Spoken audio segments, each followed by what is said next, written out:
Selamat pagi adik-adik. Selamat pagi. Nah, gimana kabar kalian pagi ini?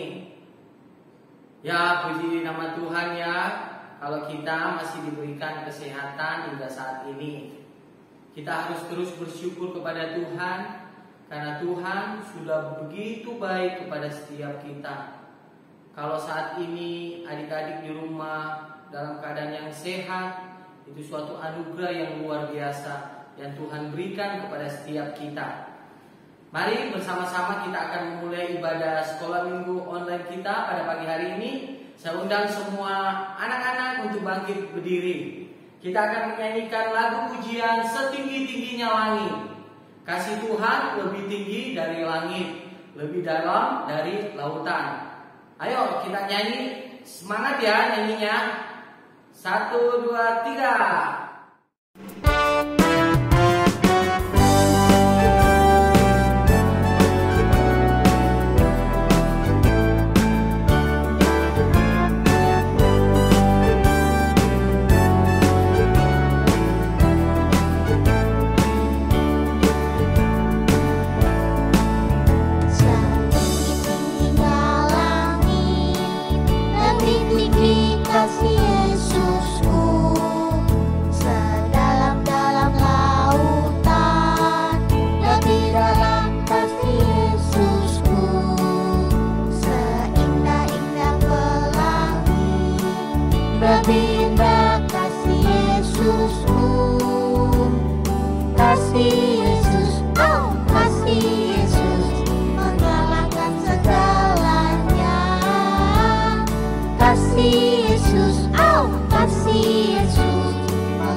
Kita boleh memuji Tuhan pada pagi hari ini.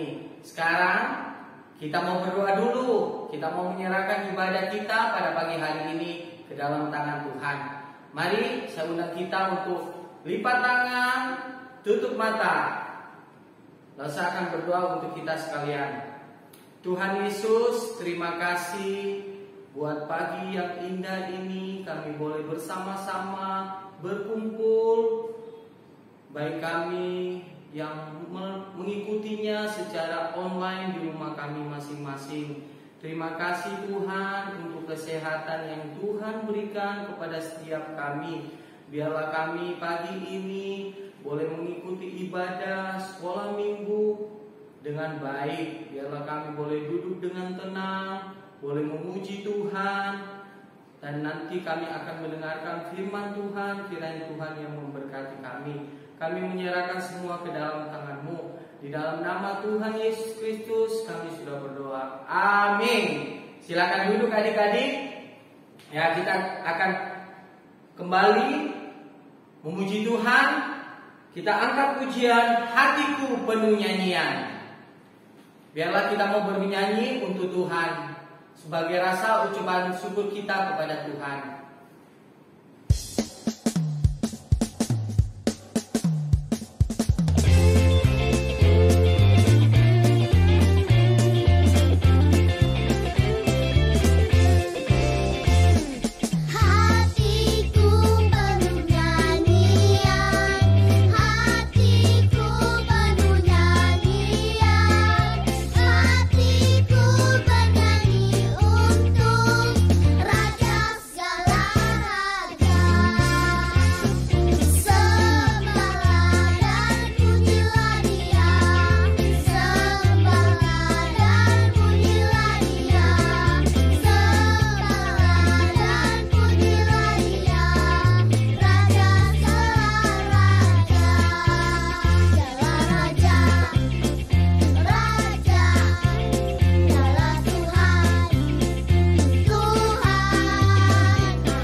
Ya, kita harus tetap semangat ya. Kita mau terus memuji Tuhan, kita mengangkat pujian. Dalam Yesus kita bersaudara. Biarlah kita boleh memuji Tuhan dengan sukacita untuk kemuliaan bagi nama Tuhan.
Sekarang tiba saatnya kita akan mendengarkan firman Tuhan. Biarlah kita minta kepada Tuhan untuk memberikan kita hati yang boleh tertuju, boleh mengikuti firman Tuhan dengan baik, sehingga kita boleh mendapatkan berkat-berkat yang Tuhan berikan melalui kebenaran firman Tuhan pada pagi hari ini. Ayo kita bangkit berdiri, kita memuji Tuhan, kita angkat pujian, baca kitab suci, doa tiap hari. Kalau kalian mau tumbuh menjadi anak yang memuliakan nama Tuhan, kalian harus terus membaca Alkitab di rumah, tiap hari berdoa. Kalau mau tumbuh, mari kita angkat pujian ini, baca kitab suci, doa tiap hari.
Mari kita akan mendengar firman Tuhan.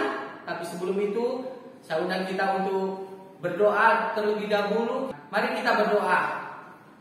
Tuhan Yesus, kami sudah memuji Tuhan, kami sudah meninggikan nama Tuhan. Saat ini kami akan belajar kebenaran firman Tuhan.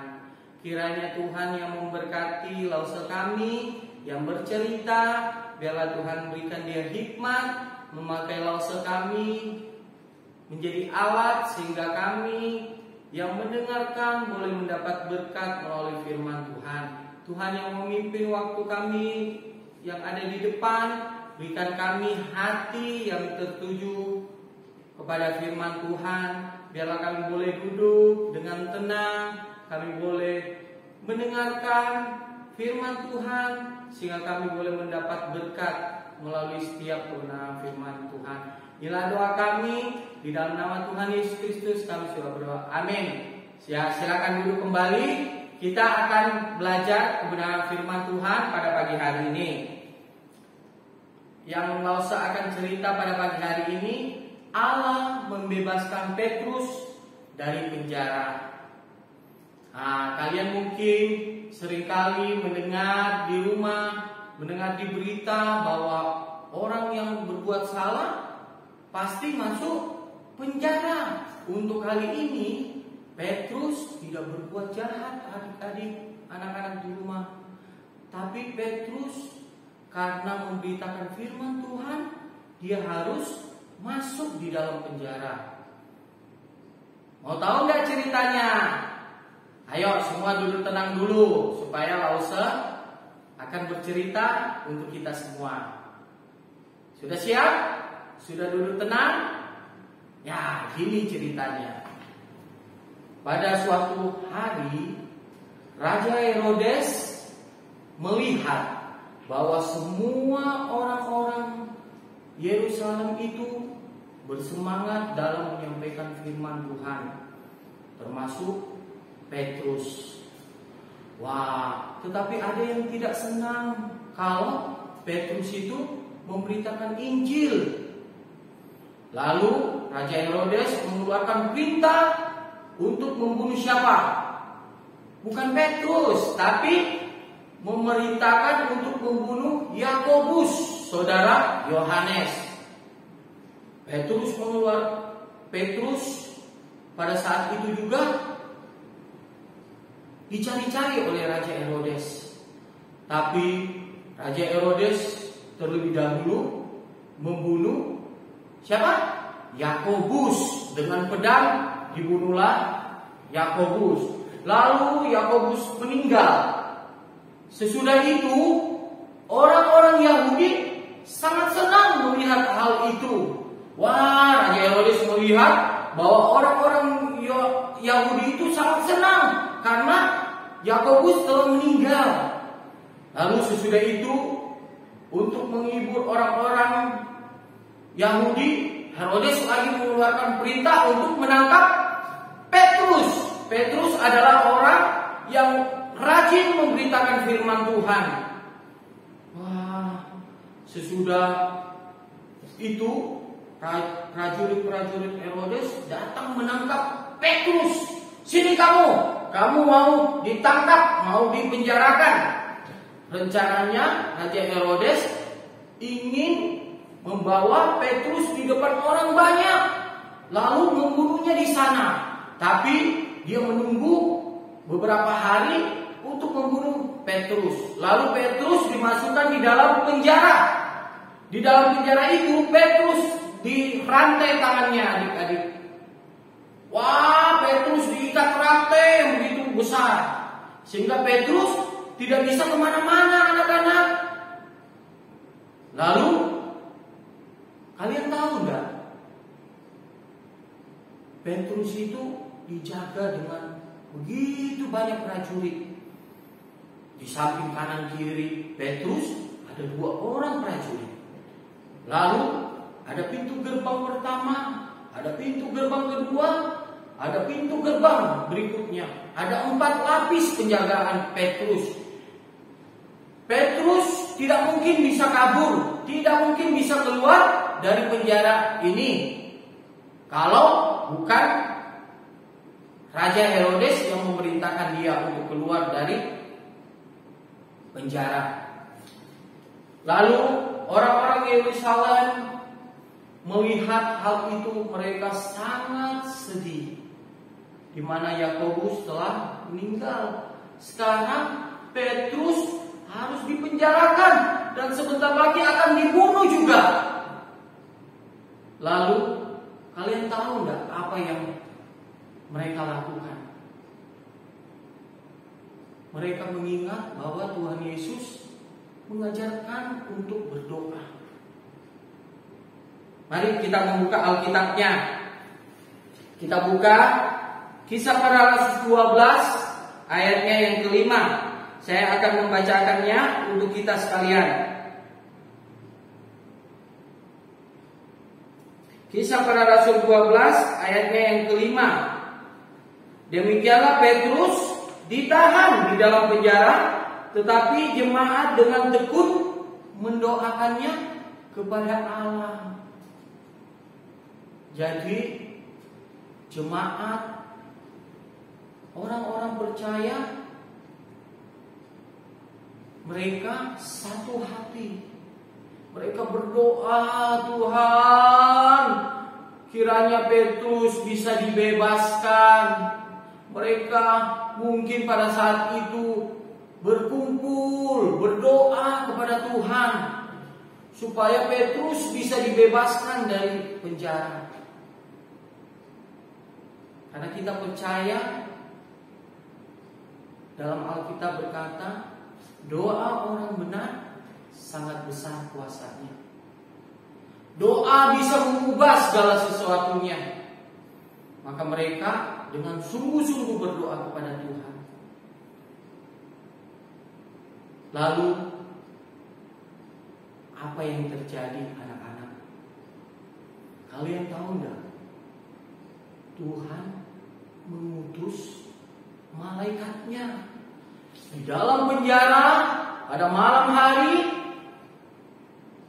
Malaikat Tuhan datang kepada Petrus. Lalu malaikat itu menepuk badan Petrus. Ayo bangun.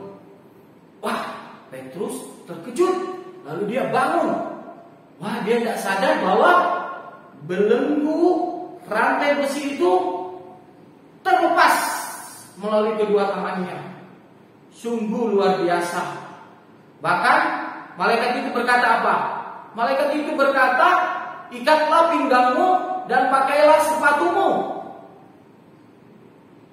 Lalu Petrus melakukan seperti apa yang dikatakan malaikat itu. Lalu malaikat itu berkata lagi, pakailah jubahmu dan ikutlah aku. Petrus memakai jubahnya lalu mengikut malaikat itu. Melewati pintu gerbang pertama, pintu gerbang itu terbuka sendiri.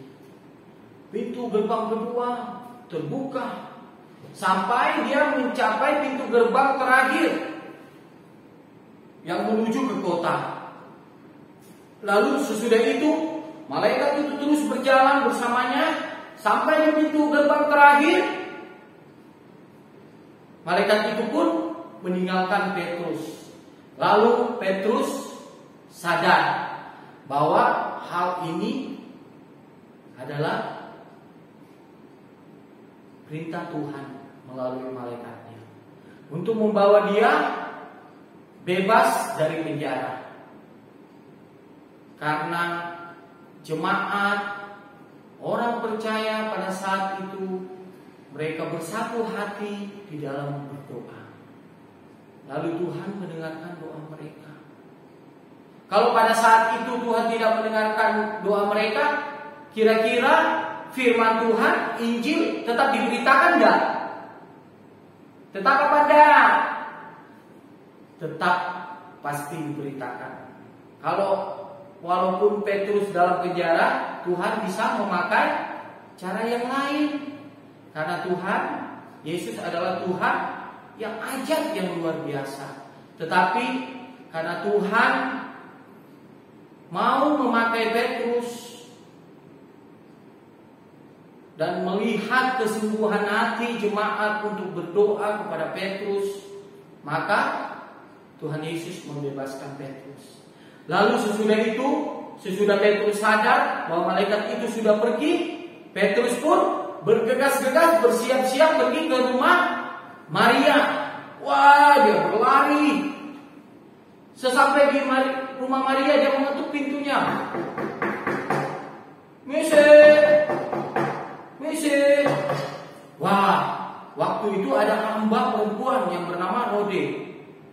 Dia mendekati pintu itu, dia mendengar, wah, itu suaranya Petrus. Lalu karena dia bergembira, karena dia senang, Rode ini tidak membuka pintu, tetapi dia kembali masuk ke dalam. Dia mengatakan kepada orang yang ada di situ, Maria bersama dengan orang-orang percaya, Petrus ada di luar. Wah, jawaban orang yang ada di situ, kamu mengigau ya? Mana mungkin Petrus ada di luar? Petrus kan di penjara. Iya benar, aku mendengarkan suara Petrus. Lalu mereka bersama-sama menuju pintu, membuka pintu. Mereka melihat, mereka kagum dan kaget. Iya, benar. Si Petrus bebas dari penjara. Tapi Petrus memberikan isyarat kepada mereka, jangan ribut. Lalu Petrus masuk ke dalam. Lalu Petrus menceritakan hal itu, bahwa Tuhan telah mengirim malaikat untuk menolongnya bebas dari penjara. Lalu juga Petrus setelah menceritakannya, Petrus berkata, pergilah dan ceritakan hal ini kepada orang-orang percaya bahwa saya telah bebas. Sesudah itu Petrus pun meninggalkan tempat itu dan pergi. Keesokan harinya pagi-pagi Raja Herodes datang. Hei pengawal, mana Petrus? Pengawal itu menjawab, semalam Petrus ada di sini, Raja. Kami sudah rantai dia, kami sudah memberikan pengawalan prajurit di samping Petrus. Lalu Herodes sangat marah. Lalu dia memanggil prajurit yang menjaga Petrus pada malam hari itu. Di mana Petrus? Mereka tidak bisa menjawab. Mereka heran. Kok bisa ya Petrus lepas? Padahal kan tangannya dirantai pada saat itu. Lalu Raja Herodes menghukum mereka. Adik-adik tahu nggak? Herodes menghukum mati prajurit yang menjaga Petrus karena Petrus telah bebas. Akhirnya Raja Herodes tidak membunuh Petrus. Ya, demikianlah cerita Lause pada pagi hari ini. Lause ingin mengajarkan kepada anak-anak semua bahwa berdoa itu merupakan hal yang penting untuk kita. Kenapa Lause katakan seperti itu? Karena doa itu sangat besar kuasanya. Adik-adik mendapatkan masalah sekolah, atau adik-adik bertengkar, adik-adik harus datang kepada Tuhan. Adik-adik harus berdoa kepada Tuhan.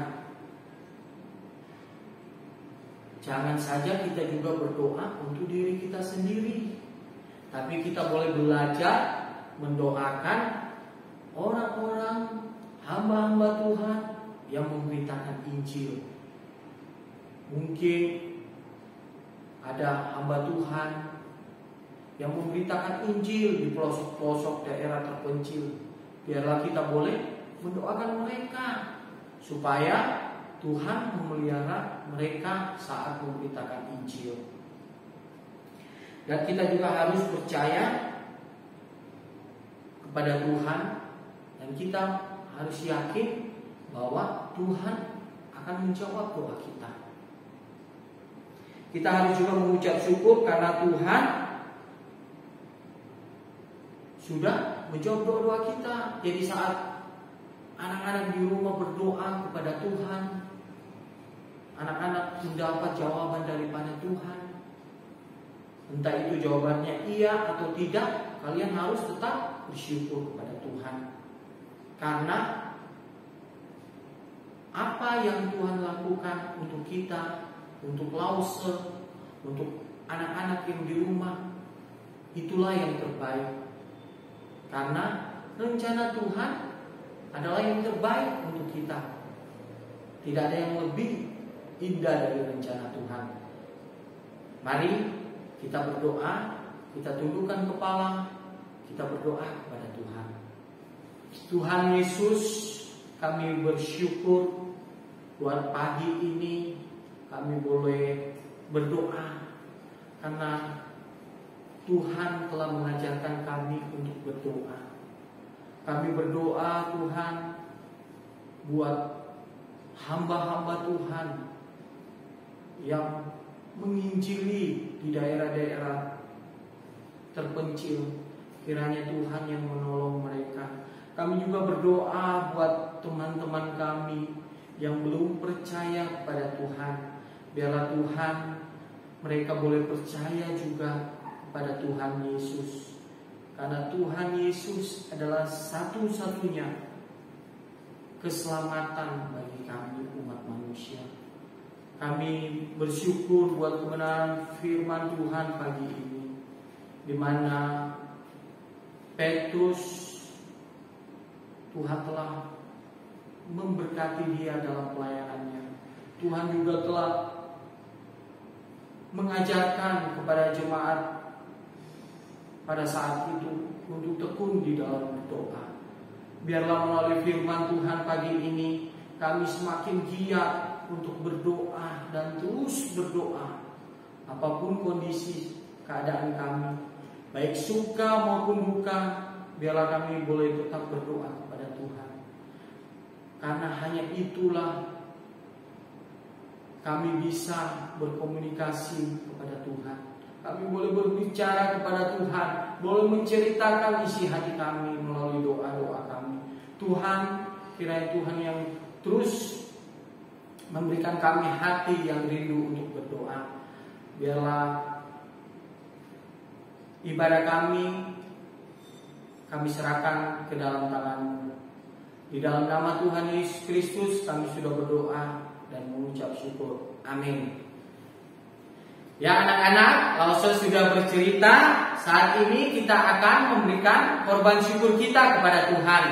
Kita mengangkat pujian 5 roti dan 2 ikan. Melalui 5 roti dan 2 ikan, Tuhan Yesus memberi makan berapa orang? Berapa? 5.000 orang. Biarlah kita boleh memberikan korban syukur kita yang terbaik buat Tuhan. Kita mengangkat pujian 5 roti dan 2 ikan.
Puji nama Tuhan, kita sudah memberikan korban syukur kita kepada Tuhan.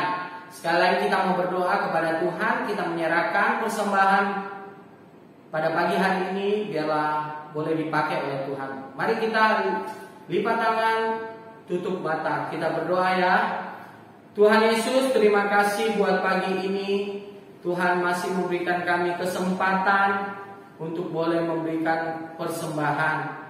Biarlah Tuhan yang memberkati persembahan kami boleh dipakai di dalam rumah Tuhan. Biarlah persembahan kami boleh memperluas kerajaan Tuhan. Tuhan, kami bersyukur, berterima kasih untuk semua yang Tuhan telah berbuat bagi kami. Inilah doa kami di dalam nama Tuhan Yesus Kristus kami sudah berdoa. Amin. Ya, saat ini juga Lause akan memberikan kita ayat hafalan. Ayo, semua buka Alkitabnya. Mari bersama-sama kita buka Alkitabnya. Kita buka Filipi 4 ayat 13. Lause akan membacakannya untuk kita. Segala perkara dapat kutangguh di dalam Dia yang memberikan kekuatan kepadaku. Ayo kita baca sekali lagi bersama-sama. 1, 2, 3. Filipi 4 ayat yang ke-13. Segala perkara dapat kutangguh di dalam Dia yang memberi kekuatan kepadaku. Wah, ya hafalannya pendek ya. Jadi kalian harus semuanya menghafal. Kalau kalian sudah menghafal ayat hafalannya, kalian bisa mengirimkan video kepada grup orang tua. Biarlah kita boleh bersama-sama terus bertekun di dalam doa dan terus membaca firman Tuhan. Demikianlah ibadah kita pada pagi hari ini. Kiranya Tuhan Yesus yang memberkati kita semua. Bye-bye.